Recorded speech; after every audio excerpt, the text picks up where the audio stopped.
সর্বজনীন শ্রী শ্রী হরি মন্দির নির্মাণ মতুয়া মিলন উৎসব ঘোড়ামারা রাজার মাঠ চাকদাহ নদিয়া এবার দ্বিতীয় বৎসর উৎসব। উপস্থিত ছিলেন মমতাবালা ঠাকুর, রাজ্যসভার সদস্যা ও মতুয়া সংঘের সংঘাধিপতি সহ মতুয়া হরি কমিটির গণ্যমান্য ব্যক্তিরা। আপনারা দেখছেন নিউজ নদিয়া এক্সপ্রেস। চ্যানেলটিকে সাবস্ক্রাইব, লাইক, শেয়ার এবং ফেসবুক পেজটি ফলো করুন আর দেখুন নিউজ নদিয়া এক্সপ্রেস।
আমরা ভূচার করতে পেরেছি যে চিরকাল এখন আমাদের সময় হয়েছে, সবাই আমাদের সাড়া দিচ্ছে। যাই হোক, এমনি ধরনের আশ্বাস আমরা পেয়েছি। আগামীতে আপনি প্রতিশ্রুতি হয়ে গেলেন, আগামীতে আপনারাও সকলে সহযোগিতা করবেন, আমরা এগিয়ে চলব। যাই হোক, আমাদের 1 বছর পূর্তি উপলক্ষের আগে তিনি আমাদের কাছে 1,01 টাকা দিয়ে সহযোগিতা করেছেন। দাতা সে আজকে দান করেছে, তাকে ধন্যবাদ জানাই। ঠাকুরের কাছে প্রার্থনা করি সে যেন আরও তার সন্তানদের নিয়ে আরও বড় জায়গায় যেতে পারে, দীর্ঘায়ু হোক। এবং আজকে সেই ভূমি দেওয়ার পরে ভক্তরা মিলে যে আজকে মন্দিরের আজকে দেখতে পাচ্ছি, সত্যিই খুব আনন্দিত আমরা যে এত অল্প সময়ের মধ্যে একটা মন্দিরের ভিত আজকে তৈরি হয়েছে। খানিকটা অনেকটাই মানে এরপরে কাজ হবে। এবং আমি বলবো যে এত অল্প সময়ের মধ্যে যারা দায়িত্বে আছে কমিটির, তাদেরও আমি ধন্যবাদ জানাই যে এত সুন্দরভাবে সততার সাথে তারা কাজ করছে। এটা আমাদের জন্য, ঠাকুরের মন্দির, এটা আমাদের জন্য বিশাল গর্বের আমি মনে করি।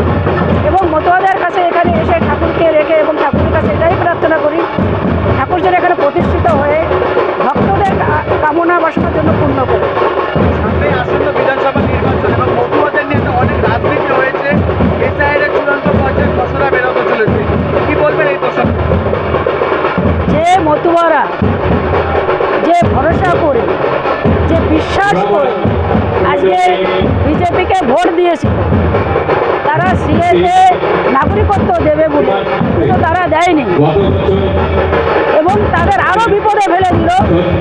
2002 সাল থেকে 2024 পর্যন্ত যারা ভোট দিল, যাদের ভোটে নির্বাচন হলো, আজকে তাদের ভোটটা কেটে দিচ্ছে।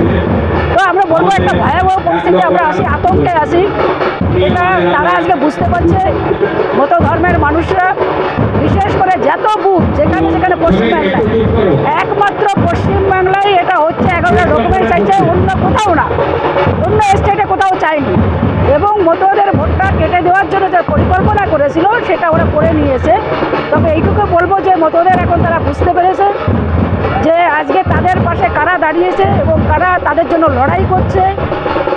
এবং আগামীতে আজকেই তার চূড়ান্ত ফয়সলা একটা বেরোবে। শুধু এইটুকু বলবো, মন শক্ত করে থাকতে, আগামীতে ধীরে ধীরে আবার নাম উঠবে, কিন্তু যেন কোনো দুর্ঘটনার দিকে না যায়, এত টেনশন নিয়ে যেন তারা না করে একটা জায়গায় যেন তারা, আমি বলবো যে বিশ্বাস রাখুন, মাননীয় মুখ্যমন্ত্রী মমতা বন্দ্যোপাধ্যায় সুপ্রিম কোর্ট থেকে শুরু করে যে লড়াই শুরু করেছে, তাদের জন্য, আমাদের ওপার বাংলার মানুষ, বিশেষ করে মতদের জন্য তারা যেন পাশে থাকে। তাদের আগামীতে আমি মনে করি যদি ভোট কেটেও যায়, আগামীতে আবার তাদের নাম হয়তো এবার যদি নাও দিতে পারে, আগামীতে আবার তাদের সেই সুযোগ দেবে, ভোটে নাম তোলার জায়গাটা তৈরি করে দেবে। ম্যাডাম, গতকাল একটু অন্য প্রসঙ্গে যাচ্ছে। এটা দ্বিতীয়তম বর্ষ। গতবারও হয়তো আপনারা এসেছিলেন, এখানে মিডিয়া হয়েছিল। আমরা কথা দিয়েছিলাম যে সার্বজনীন শ্রী শ্রী হরি মন্দির নির্মাণ করব। একদম ঠাকুরনগর প্যাটার্নে মন্দিরটি হচ্ছে। আমাদের এখানে ব্যানারে লাগিয়ে দেওয়া আছে মন্দিরের হ্যাঁ, ঠাকুরবাড়ির বিশিষ্ট ব্যক্তিবর্গ মমতাবালা ঠাকুর উপস্থিত ছিলেন এবং আরও বিশিষ্ট ব্যক্তিবর্গ, সভাপতি সাহেব উপস্থিত থাকবেন। অনুষ্ঠান 4 দিন চলবে, আজকে দ্বিতীয়তম দিন, আরও 2 দিন চলবেন।